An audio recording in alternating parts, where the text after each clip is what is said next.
Hello friends, पिछले video में हमने काउंटेबल और अनकाउंटेबल नाउन का अध्ययन किया था। उसी क्रम को आगे बढ़ाते हुए आज हम कुछ वर्ड्स लेंगे और उसके माध्यम से देखेंगे कि एक ही वर्ड यानी शब्द का प्रयोग है वो एक सेंटेंस में काउंटेबल के रूप में हो सकता है और दूसरे सेंटेंस में अनकाउंटेबल के रूप में उसका प्रयोग हो सकता है। तो हमारा टॉपिक था noun.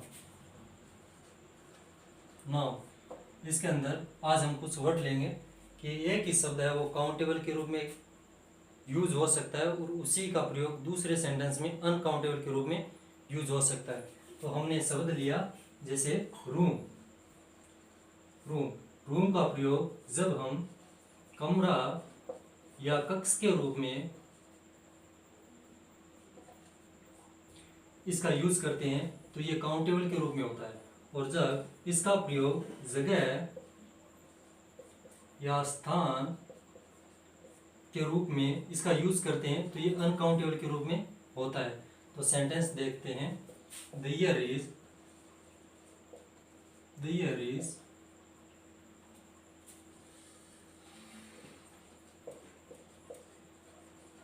To rooms in this house,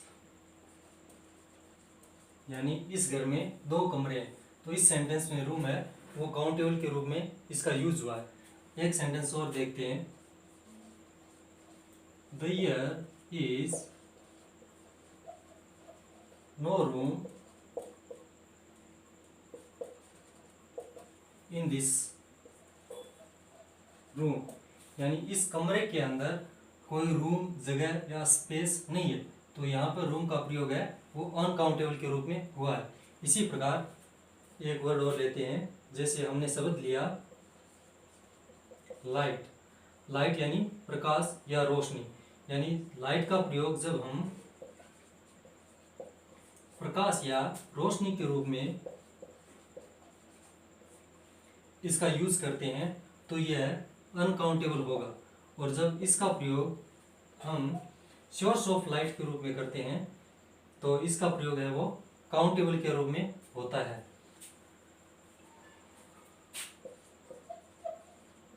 source of है लाइट, इसका प्रयोग है वो काउंटेबल के रूप में होता है। तो हम सेंटेंस के माध्यम से देखेंगे कि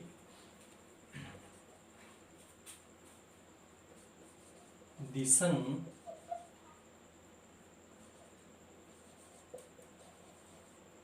गिव्स अस लाइट, सूरज है वो हमें रोशनी देता है। तो यहाँ पे लाइट है वो अनकाउंटेबल के रूप में यूज हुआ है। दूसरे सेंटेंस में देखते हैं। जैसे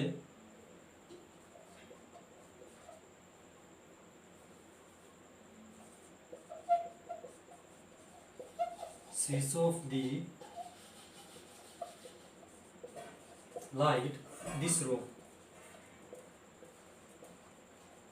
यानी इस कमरे की जो लाइट है वो ऑफ कर दो। तो यहाँ पे लाइट का प्रयोग है वो काउंटेबल के रूप में हुआ है। इसी प्रकार एक वर्ड लेते हैं आगे। जैसे हमने वर्ड लिया वर्क है, जब वर्क शब्द का प्रयोग हम कार्य या काम के रूप में करते हैं तो यह अनकाउंटेबल के रूप में इसका यूज होता है।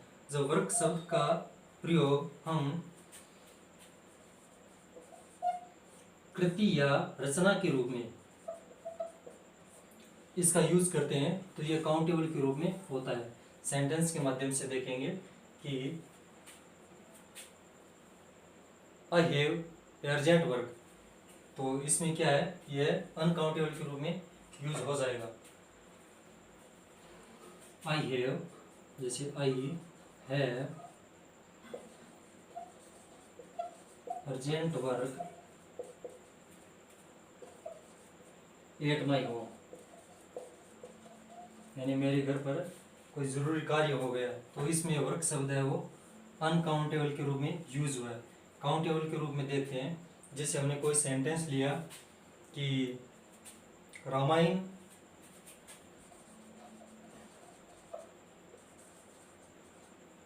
is Ramayana is worked by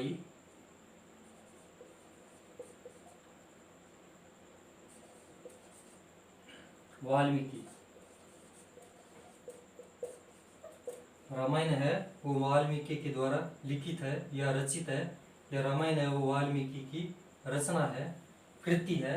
तो इसके रूप में हमने देखा है कि रामायण, ये दूसरा सेंटेंस लिया है, इसमें वर्क है, वो एक काउंटेबल के रूप में इसका प्रयोग हुआ है, यानी Ramayana is a work by Valmiki. इसी प्रकार सेंटेंस और देखते हैं, कुछ वर्ड लेते हैं, उसके माध्यम से सेंटेंस देखेंगे कि एक ही वर्ड है वो एक सेंटेंस में काउंटेबल के रूप में उसका प्रयोग हो सकता है, और दूसरे सेंटेंस में उसी वर्ड का प्रयोग है वो अनकाउंटेबल के रूप में हो सकता है।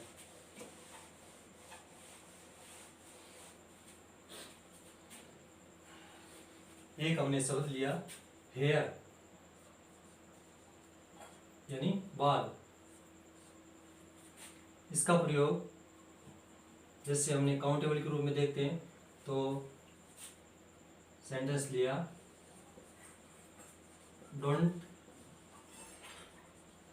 मेक ए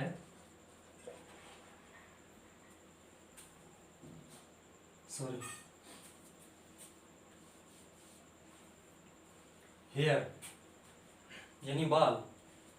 जैसे इसका प्रयोग हम पहले अनकाउंटेबल के रूप में लेते हैं, तो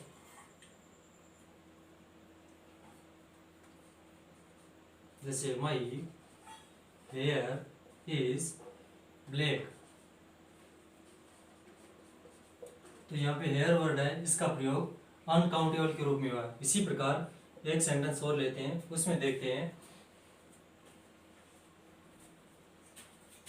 जैसे यही सेंटेंस आगे बढ़ाते हैं, my here is black but I have two white hairs, यानी मेरे बाल हैं वो काले हैं, लेकिन मैंने दो बालों को सफ़ेद पाया है, यानी मेरे सर के बाल हैं वो काले हैं, उनमें से मैंने दो बाल है वो सफ़ेद पाए हैं। तो यहाँ पे हेयर वर्ड है वो काउंटेबल के रूप में यूज हुआ है, और यहाँ पे जो हेयर वर्ड है वो यहाँ पे हेयर वर्ड है वो अनकाउंटेबल के रूप में यूज हुआ है, और यहाँ पे हेयर्स वर्ड है वो काउंटेबल के रूप में यूज हुआ है। इसी प्रकार आगे हम देखते हैं, एक वर्ड और लेते हैं, जैसे हमने शब्द लिया नॉइज, यानी शोर करना, यानी नॉइज शब्द है, इसका वह प्रयोग काउंटेबल और अनकाउंटेबल के रूप में हो सकता है। जैसे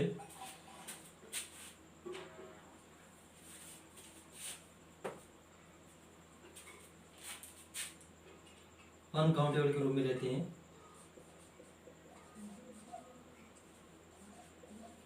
हाई नॉइज इज नॉट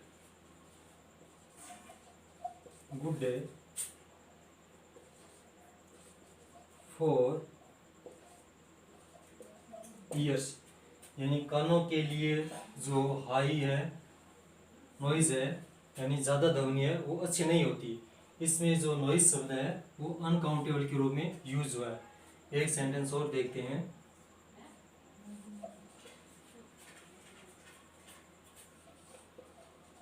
जैसे डोंट मेक ए नॉइज। इसमें जो नॉइज शब्द है वो काउंटेबल के रूप में यूज हुआ है। तो एक ही शब्द है, हमने देखा नॉइज शब्द है वो काउंटेबल के रूप में भी इसका प्रयोग हो सकता है, और अनकाउंटेबल के रूप में भी इसका प्रयोग हो सकता है। इसी प्रकार हम एक शब्द और लेते हैं,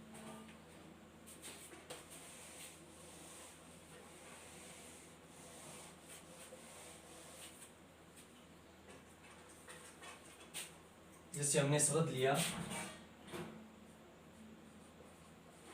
आयरन। आयरन है उसको भी हम काउंटेबल के रूप में और अनकाउंटेबल के रूप में इसका प्रयोग कर सकते हैं। जैसे हमने आयरन है उसको तो स्त्री के रूप में, और एक इसका प्रयोग हम लोह के रूप में भी इसका प्रयोग कर सकते हैं। तो देखते हैं कि कौन सा है वो काउंटेबल के रूप में और कौन सा है वो अनकाउंटेबल के रूप में प्रयोग होता है। जैसे iron is a very useful metal. Iron है वो एक बहुत ही उपयोगी धातु है। तो इसमें जो आयरन शब्द है वो अनकाउंटेबल के रूप में यूज हुआ है। तो यहाँ पे आयरन है वो अनकाउंटेबल के रूप में यूज हुआ है क्योंकि यहाँ पे लोहा शब्द है। अब दूसरा देखते हैं स्त्री के रूप में देखते हैं कि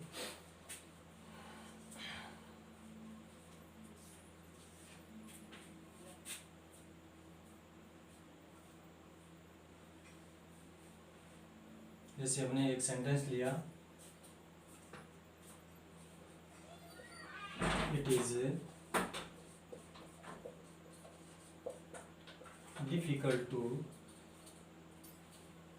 difficult to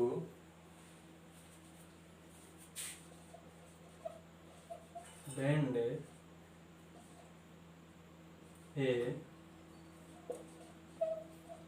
iron rod, यानी ये कोई आयरन रोड है उसको बेंड करना डिफिकल्ट होता है। तो यहाँ पे आयरन है यानी लो है वो क्या है काउंटेबल के रूप में इसका प्रयोग हुआ है। इसी प्रकार हम एक शब्द और देखते हैं। जैसे हमने शब्द लिया एड, एड यानी सहायता। जब एड का प्रयोग सहायता के रूप में होता है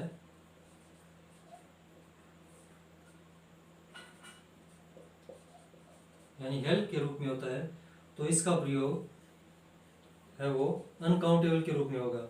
और जब एड का प्रयोग सहायक सामग्री के रूप में करते हैं यानी सहायक सामग्री के रूप में करते हैं तो इसका प्रयोग होगा वो काउंटेबल के रूप में होगा। जैसे कोई सेंटेंस लेते हैं,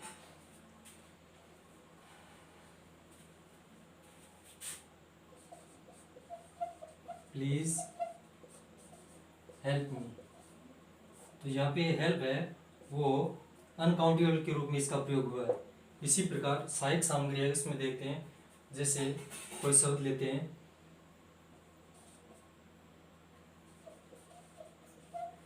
audio aids, audio video aids, audio visual ads,